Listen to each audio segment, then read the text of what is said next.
भजन संहिता 5 ओकर दूसरा और तीसरा वचन के पढ़त हई। हे हमार राजा, हे हमार परमेश्वर, हमारा दोहाई पर ध्यान देई, कहे कि हम रउए से प्रार्थना करीला। दाऊद कहत हमें कि प्रार्थना करत हई। उ कैसे प्रार्थना करत हमें? उनकर आवश्यकता, उनकरा जीवन के विपत्ति, उनके जीवन का संकट कितना ज्यादा बाटे जानत हई रउआ। वो बहुत ज्यादा बाटे, यही से वो भोर के ही का कहत हमें, भोर के ही हमार बाणी तोहरा के का कहत हमें, तोहरा के सुनाई देई। भोर के ही दाऊद के समस्या कितना बढ़हन बजानत हई। आंख खोलते ही उनके परमेश्वर के सिवा केहू नजर नइखे आवत। भोर के ही हमार बाणी रउआ के सुनाई देई। एगो औरी बात, भोर के ही रउरी उपस्थिति में अपना प्रार्थना के तैयार करके हम बाट जोहत हम रहब। बाट जोह के बैठब हम पिता। ओ दिनन में एगो महतारी हमसे मिले के बा, अपन समस्या बतावे के बा। ई सोच करके दोपहर के बाद 3-4 बजे वो कलवरी टेम्पल में आईली। हमार भाई लोग माँ से कहले प्रभु के दास सतीश कुमार 6 बजे वही हैं। जब वही हैं प्रार्थना करे खातिर तो वही हैं, तो प्रार्थना करे के अवसर मिली या ना, और ते ही स्टेज में जा सकेलन, शायद रउआ से ना मिल पाई हैं। फिर भी हम इंतजार करब। 6:30 बजे हम आ गईली। सीधे आके वचन के सेवकाई कैली। हमार भाई लोग आके बतौले ई माँ जी 4 बजे आइल हई, रउआ से मिलल चाहत हई। वो समय का होत रहे, 9, 9:30 होत रहे। तब हम कहली उनकरा के हमारा पास लियावा जा। वो अंदर लेके अइले। बाकी सुनी, वो कष्ट में रह करके, समस्या में रह के चर्च में अइली। वो इंतजार में बैठल रहली। जब उनके पानी के बोतल दियाइल ना लिहली, नाही हमके मिले के बा। इंतजार में बैठल रहली। आश्चर्य भइल। अपन समस्या हमके बतावली। प्रिय भाई और बहन लोग, कृपया सुनी। जब वो अपन समस्या बतौली, एगो परमेश्वर के दास होखला के नाते हमार मन पिघल गई। केहू तरह से ये माता जी के सहायता करे के बा, ऐसे हम फैसला कैली। दूसरा दिन ही वो माता जी के आवश्यकता के पूरा करे के बा सोच के हम मदद के भेजली। ए तरह से हम अपना विषय में बतावे के कोशिश नहीं करत। कबहू भी हमरा जरिए कैल गई सहायता के बारे में या अपना विषय में बतावे के हम कोशिश ना करीला। बाकी समय आयल बा, यही से हम बतावत हई। उ माँ इंतजार करके बैठेली और दूसरे ही दिन हल पा गईली। एगो आदमी सहायता करी है ई भरोसा करके। यदि सहायता पा गईली, सतीश कुमार से भी बड़ा मन रखे वाला उ परमेश्वर हमहन के प्रभु यीशु हमें। एगो सवाल, का हमनी के परमेश्वर की उपस्थिति में आके बाट जो ही लें जा? दाऊद कहत हमें हम बाट जो होते हैं पिताजी। हम प्रार्थना में तैयारी करके, हम प्रार्थना के तैयारी करके। एकर अर्थ मालूम बा? परमेश्वर से का कहे के बा, परमेश्वर के उपस्थिति में का बतावे के बा। परमेश्वर के समय के व्यर्थ नहीं करे के, प्रभु के सामने बेकार बात नहीं करे के, परमेश्वर के मनमर्जी से बात नहीं करे के। यही से प्रार्थना हम का मांगल चाहत हई ओके तैयार करे के बाटे। ओकरा के तैयारी करके हम बाट जोहत रहब। हमनी में से बहुत से लोग परमेश्वर की उपस्थिति में जैसे हमें आ जालन जा, परमेश्वर की उपस्थिति में जैसे चाहेलन वैसे प्रार्थना करेलन। और कुछ लोग चिल्लाला, वो चिल्लालन तो डर लगेला। परमेश्वर से बात करत हमें या लड़त हमें समझ में नहीं खे आवत। चिल्लाइल या चीखल का सोचत हो तू? का ई जरूरी बा? काहे कहाँ वो ई जरूरी बा?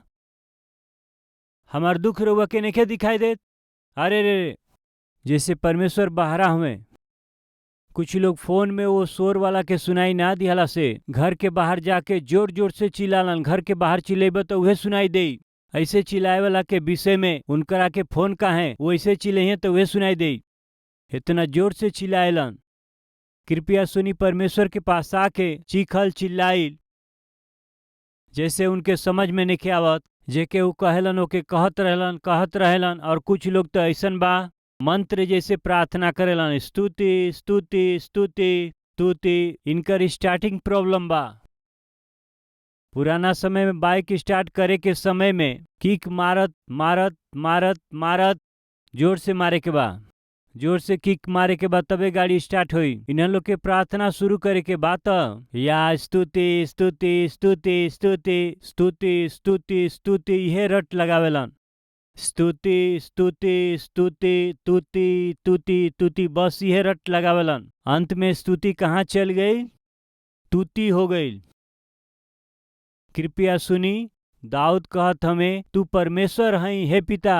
जब हम रौरी उपस्थिति में आइला हम प्रार्थना के तैयार करके ही बाट जोहत हम रहीला। अपना से बड़ लोगन के पास जब हमनी का जाइला तब हमनी का लिख ले जा कि का कहे के बाटे। हम बड़ बानी यही से हम ही ना सोचिला कि जब हमारा पास प्रार्थना के सहायता खातिर आवेलन तो ज़्यादा समय ना रहेला। यही से कुछ भाई बहन का करेलन जानत हई, वो लोग हाथ में लिख लेला कहीं वहाँ जाके भूल न जाई सोच के। ब्रदर मेहरबानी से विषय में हमारा खातिर वहाँ प्रार्थना करब। हमारा पढ़ाई खातिर प्रार्थना करब।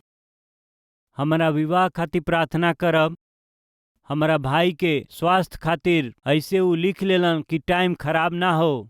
हमनी के एगो बहुमूल्य दास के पास में जात हई जाता यही से टाइम खराब नहीं करे के लिख के ले आवेलन जा।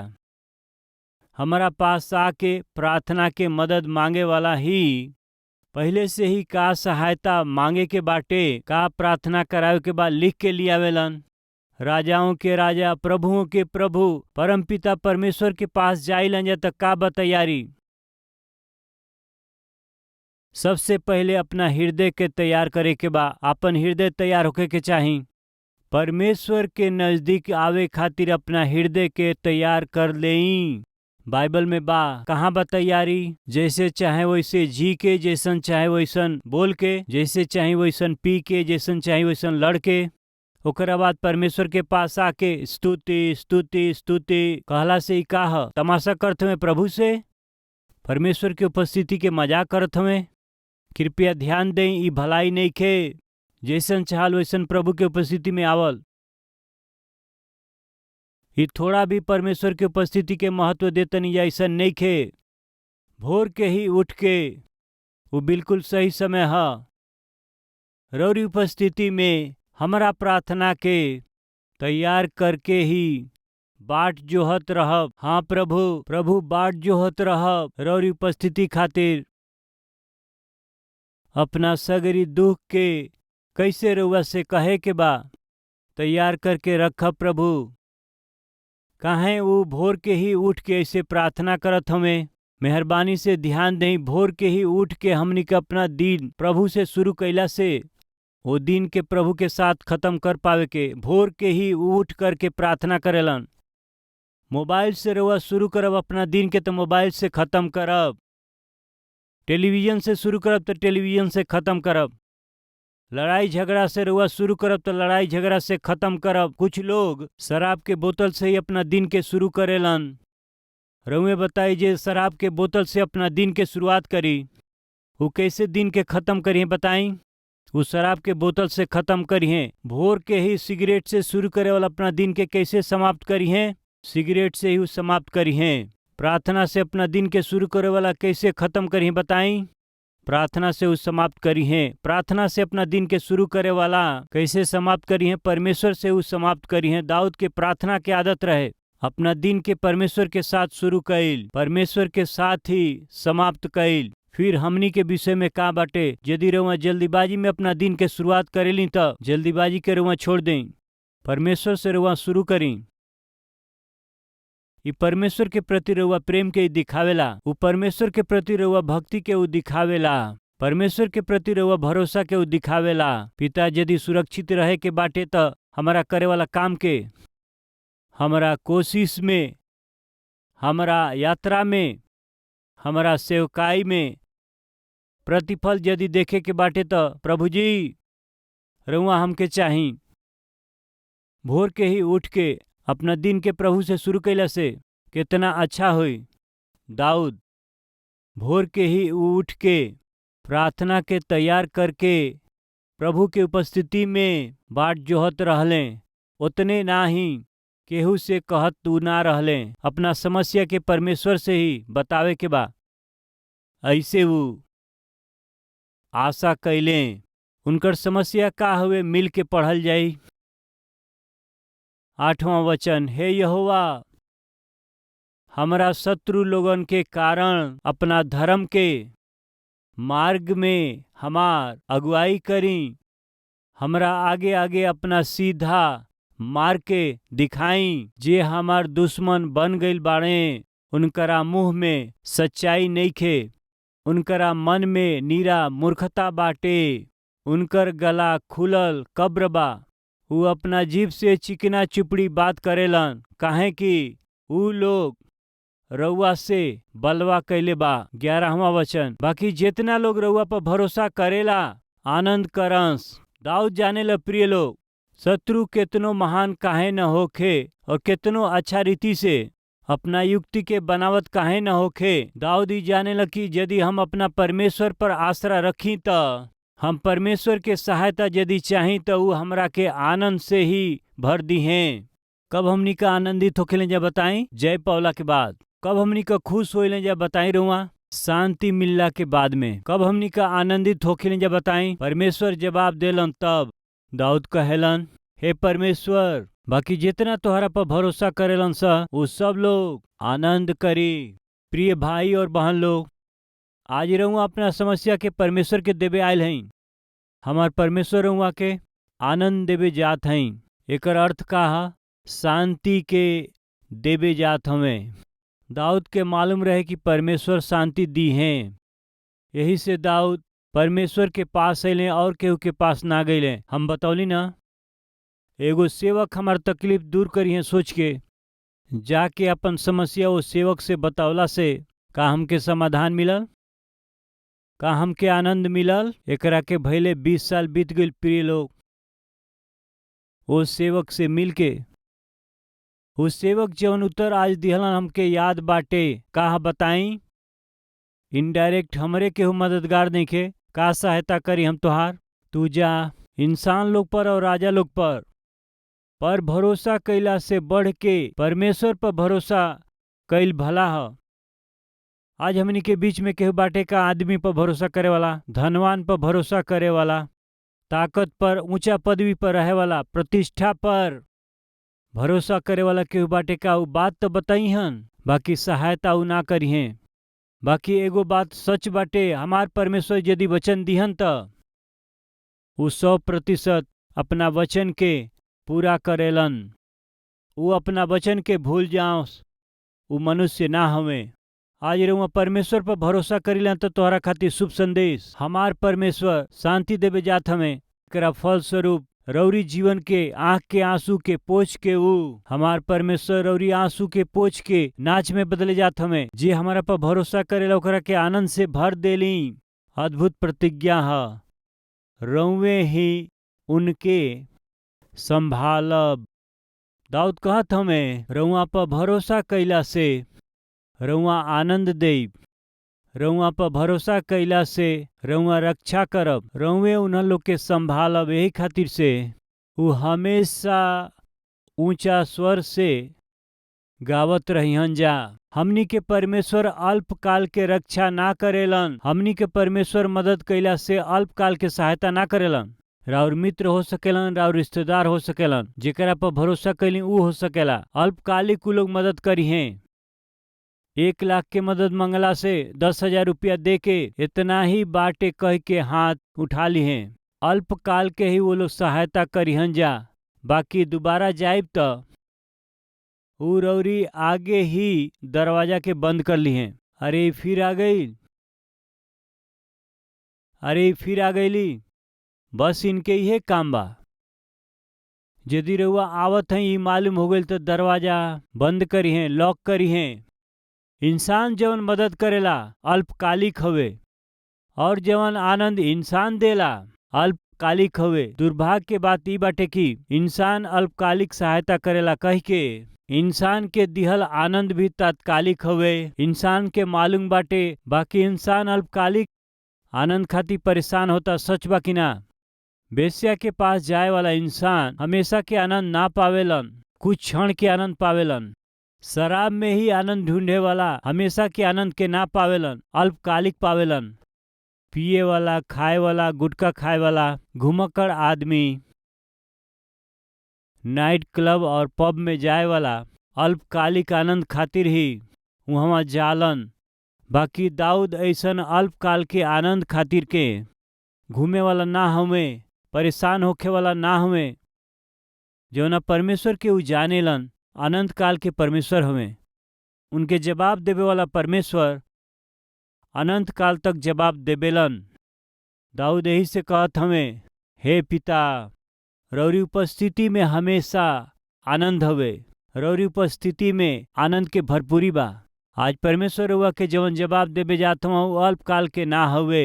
जब भी रउआ परमेश्वर की उपस्थिति में आई, परमेश्वर से रउआ मदद मांगी, बिना झुंझुलाहट के जवाब देवे वाला केहू बा कहला से त वो हमनी के प्रभु यीशु हमें। यदि रउआ केहू के घरे जाई तो कह सकेलन, हमेशा कहाँ आवला? ऐसा हमनी के केहू कह सकेला। बाकी परमेश्वर के घर में रउआ कबो आई, रउआ से मिले खातिर, रउआ के आशीष देवे खातिर हमार परमेश्वर हमेशा तैयार हमें। रउआ से प्रेम करे वाला परमेश्वर रउआ से परेशान ना हुई है या रउआ से कुड़कुड़ाइल ई बिल्कुल ना करी हैं। इतना अद्भुत परमेश्वर हमनी के बाणे त काहे प्रिय उनकर उपस्थिति में आवे खातिर परेशान होखेलिन जा, काहे उनकर उपस्थिति में आके घुटना टेकल ना चाहलिन जा। ई हमनी के छोड़ दें जा। ऐसे कुड़कुड़ाइल, परेशान भइल, परमेश्वर की उपस्थिति से दूर भइला के स्वभाव के हमन छोड़े के दाऊद कहलन, जे रउआ पर भरोसा करेला उ सब कुछ लोग नइखन कहत। जे रउआ पर भरोसा करी, जे केहू रउआ पर भरोसा करी, रउआ काला हो सकीला, गोरा हो सकेलन, और जाति भी कुछ हो सकेला, रउआ कौनो राज के हो सकीला, रउआ कौनो परिस्थिति में होखी, परमेश्वर पर भरोसा कैला से ही उ रउआ के समाधान दी हैं, शांति दी हैं। उतने नहीं, वो उन्हें लोग के रक्षा करी हैं और निरंतर उनकर यानी हमेशा प्रभु रौरी आनंद के बंटी हैं। परमेश्वर की उपस्थिति में बाट जो हला से, बाट जो के बैठे से निश्चय परमेश्वर जवाब दी हैं। परमेश्वर के छोड़ के केहू पर भरोसा करी जाता, वो हमनी से झूठ बोल सकेलन, धोखा दे सकेलन, या फिर वो मदद करी हैं बोल के मदद ना कैले हुई जा। यदि आज रउरी जीवन में सहायता करे वाला कहे वाला सहायता कह के ना कैले हुई हैं, चिंता मत करी। आर्थिक रूप से हम मदद करब, हम तो के नौकरी लगवा देब कहे वाला, लड़की के रिश्ता लेके आइब कहे वाला, पढ़ाई कराइब कहे वाला, व्यापार में मदद करब कहे वाला, ऐसन कहे वाला कितना लोग हमनी के जीवन में मिलेलन, ऐसन वचन देलन। बाकी सचमुच में जब रौरी मदद के जरूरत पड़ेला तो उ लोग मुंह फेर लेला।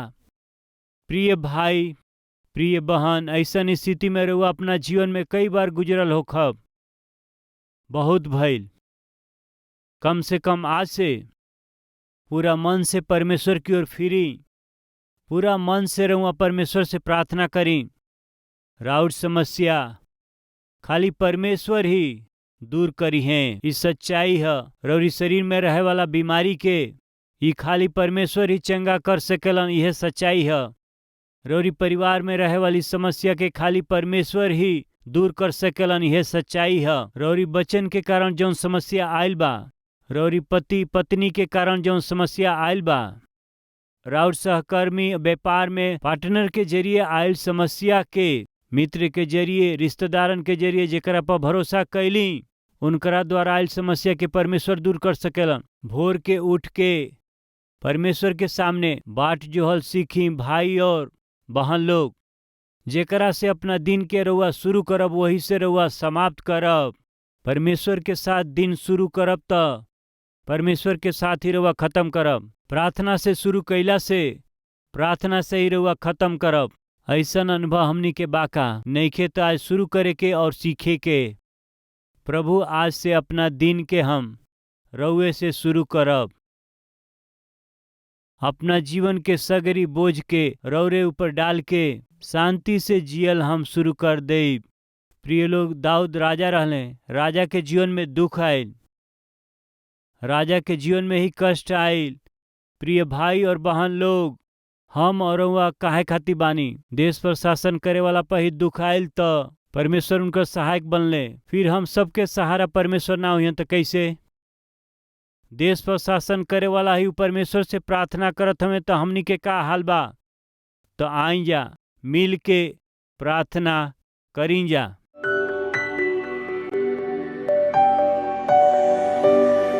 महान पवित्र प्रेमी परमेश्वर पिता, इंसान के समस्या के दूर करे वाला प्रभु खाली रउआ हई। वैसे दाऊद जैसे ही रउए से प्रार्थना कैले, रउए पर ही उ भरोसा कैले। जे रउआ पर भरोसा करेला उ शांति से आनंद से रउआ उनके भर देली हमेशा खातिर के। यह तरह दाऊद भरोसा कैलन। यही से भोर के ही उठ के प्रार्थना में घुटना टेक के रौरी उपस्थिति में बाट जोहत रहले। हे पिता, ऐसने आत्मिकता देई। हे पिता, मनुष्य हमारा के मदद करी हैं ऐसने सोच के इंतजार करे वाला बहुत दिन बा। पिता, सहायता ना मिलल पिता, उहे रौरी उपस्थिति में बैठ के रौरी सामने घुटना टेक के प्रार्थना कैला से सहायता मिली और आनंद भी मिली, अनुग्रह से मिली। आज के वचन पर विश्वास करे वाला हर एक के जीवन में पिताजी शांति देई, रौरी प्रसन्नता के पूरा रीति से अनुभव करे के जीवन देई। अब से लेके हमनी के जीवन के अंतिम समय तक हर भोर के रौरी उपस्थिति में घुटना टेकला के मन, प्रार्थना से ही हर दिन के शुरुआत करे के आत्मिकता हम सब के रउआ देई। अब से हमनी के जीवन में कोई भी समस्या आए, सबसे पहले रउआ से बतौला के आत्मिकता देई। रउए से ही जवाब पावे खातिर सौभाग्य देई। यीशु के नाम से मांगत हैं पिताजी, आमीन।